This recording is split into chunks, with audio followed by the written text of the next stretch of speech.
Well, take a look at this. These vehicles are moving from Ghana through to Burkina Faso. Yes, you heard me right. The military leader, that is Ibrahim Traore, is moving all these vehicles to Burkina Faso. These combined harvesters, tipper trucks, whatever. We're actually just going to Bolga, and then we found a horde of these vehicles traveling to Burkina Faso. Just imagine you have these kind of leaders all over Africa. You can imagine the kind of progress we will make as Africans. Just look at these. We actually drove, and then we get to a part where you feel like, oh, this is the end, and before you realize there's an extension of the vehicles. These vehicles are countless. They are so countless, and I just want to say a big shout out to Ibrahim Traore, and then the people of Burkina Faso. They've got a lovely president. We love him all over Africa, and he's actually doing his best. I actually wish and hope that even if an election is held in Burkina Faso, Ibrahim Traore would get the opportunity to stand to be elected as president, and the good people of Burkina Faso would do the needful and choose him. Just imagine, look at the number of tipper trucks all over. You can't. I think the other time we found a horde of this machinery for his tomato factory he was putting up, and this time round is just a horde of vehicles, tipper trucks, whatever. Thank you. Shout outs to Africa, Burkina Faso, Ibrahim Traore. This video you just watched has been trending online, and you can see why it is trending. The video is clear evidence of President Traore's commitment to improving the lives of Burkinabe citizens. But the painful thing is that the Western media continue to paint a negative narrative about Traore. They have called him a dictator, who is steadfastly clinging to power. But this is why Pan-African media like our channel has taken it upon themselves to sing the praises of President Traore. The West has said that Africans are incapable of good governance. This is thanks to the numerous bad leaders that have occupied African leadership over the years. However, Traore is an exception and proof that Africans are capable of good governance. In this video, we are going to take a look at some of the things Traore has done for his country since he became president of Burkina Faso. Growth of Burkina Faso's GDP. Under Traore's leadership, the GDP of Burkina Faso grew from $18 billion to $22 billion in 2 years. This is remarkable, and it's all thanks to Traore's commitment towards improving the economy. Since he became the leader of the country, he has invested heavily in the agricultural sector, purchasing massive agricultural units in order to boost the sector. In December 2024, it was reported that Traore's investment had paid off, as grain production increased by 18%. The reports revealed that grain production in Burkina Faso is expected to reach over 6 million tons in the 2024-2025 agricultural season. But that's not all. The authorities in the sector believe that this level of harvest will cover all of the country's grain needs, with a production surplus of 11%. This compares with 97% coverage in the previous season. In other words, Burkina Faso will not need to import grains in the 2024-2025 season, meaning that for this season it has achieved self-sufficiency in terms of grain production. This is remarkable. Financial independence. It has always been said that African countries can only achieve true independence if they can stop being dependent on the West financially. This is something that Traore has been able to achieve for Burkina Faso. After the coup, the West cut off financial aid to Burkina Faso. They thought that this would pressure Traore to return to the leadership of the country to civilian rule. They thought that this would work because the countries in the Sahel region depended largely on aid from the West. According to the reports, more than 50% of their budgets depended on aid. However, Traore did not let that stop him. In fact, he followed the footsteps of Thomas Sankara and rejected financial aid from the World Bank and IMF.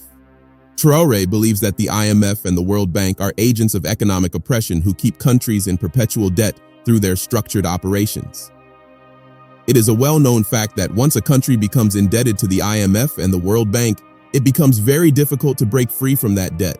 because the economic policies which come with the loans and must be implemented by the government of that country actually hurt the economy rather than improve it. Hence, Traore believes that countries that are indebted to these organizations will never achieve economic independence. This is the reason he made this bold decision, and it demonstrates his dedication to prioritizing the well-being of his people above all else. Now, despite taking this move, Burkina Faso has not faltered. Without depending on the West, Traore has been running the country for more than 2 years. He has vastly improved the security capability of Burkinabe soldiers, made massive investments in different sectors of the economy, and even paid off a large percentage of the country's internal debt. Recently, Burkina Faso revealed that it has paid about 3,000 billion CFA franc, which is approximately $4.79 billion of its national domestic debt. But how did he achieve this? Well, it's all thanks to the support of the citizens of Burkina Faso and prudent monetary strategies. The citizens of Burkina Faso are very patriotic to the extent that they make financial contributions to Traore's government. This method of contributions from Burkina Faso is what is being used to run the country. It would interest you to know that in 2024, Burkina Faso was able to raise 175 billion CFA francs under the Patriotic Support Fund. This fund was set up by Traore's administration in January 2023 to respond to emergencies and support the national counterterrorism strategy. According to the Ministry of Economy and Finance, the amount represents a mobilization rate of more than 116%, given that the target for the year was 150 billion CFA franc. This is mind-blowing. The government explained that tax levies are the main source with 77.1 billion CFA francs, or 46.3% of the total. The Local Development Mining Fund comes in second with 24.2 billion CFA francs, followed by deductions from public salaries with 23.3 billion CFA francs, and levies on telecommunications with 20.7 billion CFA francs. The ministry also added that voluntary contributions and deductions from private salaries remain marginal, representing 3.5 and 3.6 billion CFA francs respectively. Voluntary salary transfer closes the ranks with 1.4 billion CFA francs. This is remarkable and is yet another evidence that Traore is a great leader. Reduction of politicians' salary. In April 2024, Traore announced that he had cut down the salary of Burkinabe politicians. According to Traore, it is unfair for a few people to earn millions of CFA franc as salaries every month, while a large number of people in the society are struggling to afford even the basic necessities of life, such as food and clean drinking water. He further stated that it's not just a matter of reducing the salaries of certain politicians, but correcting the whole system to ensure that there is a balance. He emphasized that everything needs to be based on a principle, and that it is time to correct the imbalance in the system. This is why he cut down the salaries of Burkinabe ministers and parliamentarians by 30%, and increased the salaries of civil servants by 50%. What a remarkable leader. In most African countries, the reverse is the case. Politicians who spend most days doing nothing earn the highest salaries, and the worst part is that no matter how bad the economy is, the salaries of politicians, including their ridiculous allowances, are always intact. However, civil and public servants who do the real work and ensure that the work is done are paid peanuts. Thankfully, Traore has changed this trend in Burkina Faso. But that's not all. It was revealed that Traore decided to only keep the salary that he had as a military captain in order to show this spirit of sacrifice which must inhabit each Burkinabe in the current situation of our country. This is in contrast to the former military junta, Paul-Henri Sandaogo Damiba, whom Ibrahim Traore overthrew and took over from. In the short time that Paul-Henri Sandaogo Damiba was in office, he increased his presidential salary and that of the ministers. Establishment of tomato factory.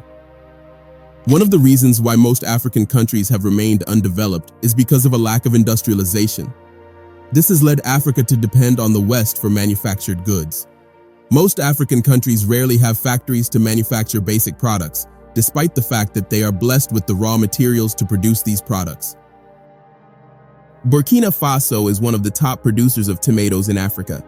Specifically, in 2021, Burkina Faso produced 290,000 tons of tomatoes. However, much of it was sold at exploitative prices, and much more was wasted as a result of a lack of proper storage facilities. Meanwhile, Burkina Faso had to spend a huge amount of money on the importation of tomato paste from Europe. For President Traore, the fact that Burkina Faso could produce huge amounts of tomatoes and yet still import tomato puree was a disaster. So he decided to do something about it. President Traore decided to construct a tomato processing facility worth $8.1 million. Located in Bobo Dioulasso, the tomato processing factory is a major stride towards promoting food security and economic sustainability in Burkina Faso. According to the information agency of Burkina Faso, the factory was constructed in just 462 days at the cost of 7.5 billion CFA franc. Establishment of gold factory.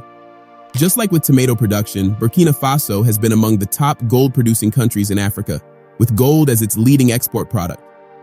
Unfortunately, as President Ibrahim Traore started, Burkina Faso has had no control over the gold until now. Aside from the fact that Islamist jihadists were controlling some of the mines to fund their operations, the Burkinabe gold industry was dominated by Western gold mining companies. This is one of the major problems that has stalled Africa's path to industrialization. Africa has the resources and raw materials.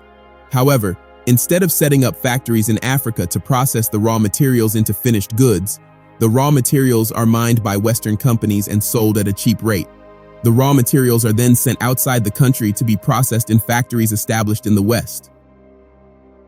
However, in order to change this trend, Traore decided to build a gold factory in Burkina Faso. The refinery, which is developed in partnership with Morena Gold, a local company, will house a jewelry store and the future headquarters of the Société Nationale des Substances, which oversees the project on behalf of the state. Following the launch, the military government replaced Simon Pierre Boussim, who had been the mines minister with Yakuba Zabre in December. This move came at a time when the country sought to improve its gold production following a decline of 14% in 2022. But that's not all. In January 2024, Burkina Faso opened its first mining waste processing facility for mining residues. This marks a significant development in the management of mining byproducts and aims to create a value chain that generates opportunities around its extractive industry. The inauguration of the facility in the Kosoto Industrial Zone just east of the capital Ouagadougou was attended by President Traore, who proudly stated that the machines were entirely constructed in Burkina Faso, emphasizing the nation's ingenuity. In his own words, "I can confirm without fear of contradiction that Burkina Faso is the second country in Africa to develop this technology." He commended what he called the Burkinabe revolution behind this technological achievement during the inauguration of the mining waste processing facility. With all this, it is clear why Traore is supported by the citizens of Burkina Faso and loved by many across the continent. This was confirmed when Traore made a public appearance at the inauguration of the newly elected president of Ghana. During the ceremony, the Ghanaian speaker, Alban Bagbin, called upon various dignitaries, including the heads of state present, to extend their congratulations to the newly inaugurated president. Each of the dignitaries and heads of state called upon received a mixture of cheers and applause. But none of this could be compared to what happened when Ibrahim Traore, president of Burkina Faso, was called up to the stage. Immediately, Alban Bagbin called Traore's name. The crowd was electrified and erupted in cheers and applause which rang throughout the avenue. For the next few minutes, the crowd broke into chants of admiration for Burkina Faso's captain Ibrahim Traore. The African leaders present were stunned as the atmosphere shifted, with banners and voices hailing Traore's bold leadership. It was as if the collective spirit of Africa was ignited by Traore's presence. Even though the event was for the newly appointed president of Ghana, we can confidently say that President Traore stole the hearts of everyone and was the main attraction of the event. The message from the people was unmistakable. The era of indecisive leadership is over. Traore's model of action-driven governance has inspired a wave of demand across the continent. Observers noted that the crowd's reaction served as a warning to African leaders. Follow Traore's example of decisiveness and people-focused governance, or risk the backlash of growing public discontent. What are your thoughts? Let us know in the comment section below. Don't forget to like this video, drop a comment, and share this video.